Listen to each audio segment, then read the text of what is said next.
Olá, sejam todos bem-vindos a mais uma aula. Aqui é o professor Mike Malcher e a aula de hoje é de filosofia e o tema organização do conhecimento e abstração.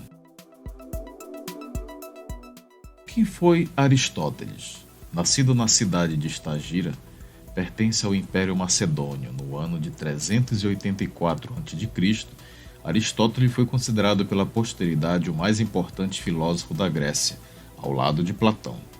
Muito pouco se sabe sobre sua juventude, com exceção do fato de ter ido viver em Atenas, que o possibilitou que conhecesse o pensador que se tornaria seu mestre, Platão. Aristóteles estudou na Academia de Platão durante muitos anos, até se tornar professor da instituição. Nesse período, aprofundou-se nos estudos platônicos sobre o ser e sobre a essência das coisas, sobre a dialética, sobre a política e sobre as ideias socráticas.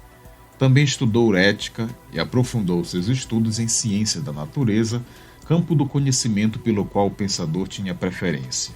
Sua formação inicial aprofundou-se bastante nessa área quando era jovem. Durante a sua vida intelectual, Aristóteles afastou-se gradativamente das ideias do mestre Platão.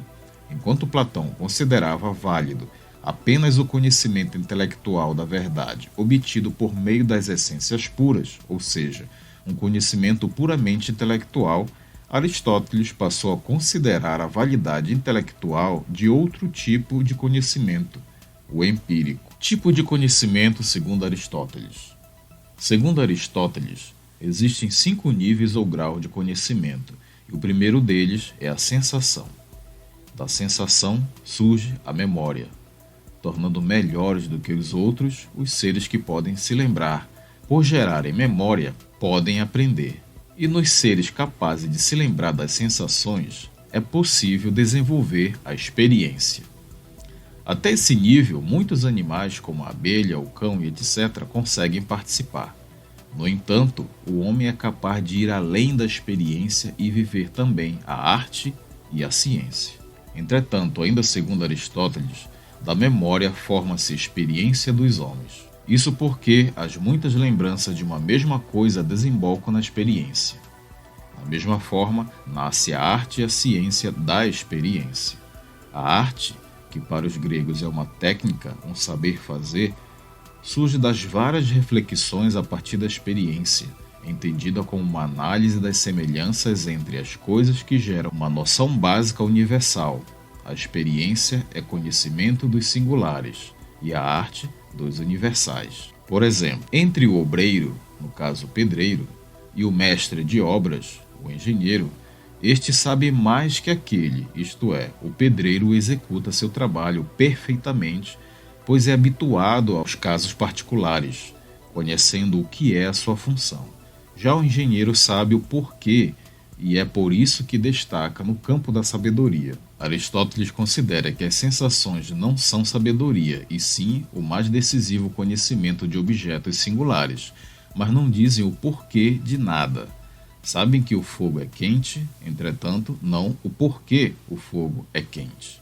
E dessa forma, não podem instruir. Todavia, a arte é uma técnica voltada para a produção de coisas e entretenimento, ou seja, visam uma utilidade. E ela é o conhecimento para a causa que produzem as coisas. Já a ciência é um caso mais complexo. Para Aristóteles, as ciências são a busca das causas e princípios primeiro da realidade como um fim em si mesmo.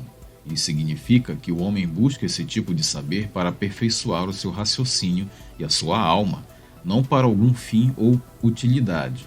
É a busca do universal. Vejamos então como Aristóteles classifica as ciências. Ciências produtivas, que visam a fabricação de algum utensílio, por exemplo, sapato, roupas, vasos, etc. Ciências práticas, que usam o saber para uma ação ou com uma finalidade moral, no caso a ética e a política. E a ciência teorética, que busca o saber pelo saber, independente do fim ou utilidade, que é metafísica, física, matemática e psicologia. Portanto, Aristóteles cria um método diferente para classificar os seres. É a partir da sistematização e da hierarquização que se pode buscar compreender do particular ao universal elevando a sabedoria e realizando a função específica dada pela natureza ao homem, como ser racional, que é conhecer. Então ficamos por aqui e até a próxima aula.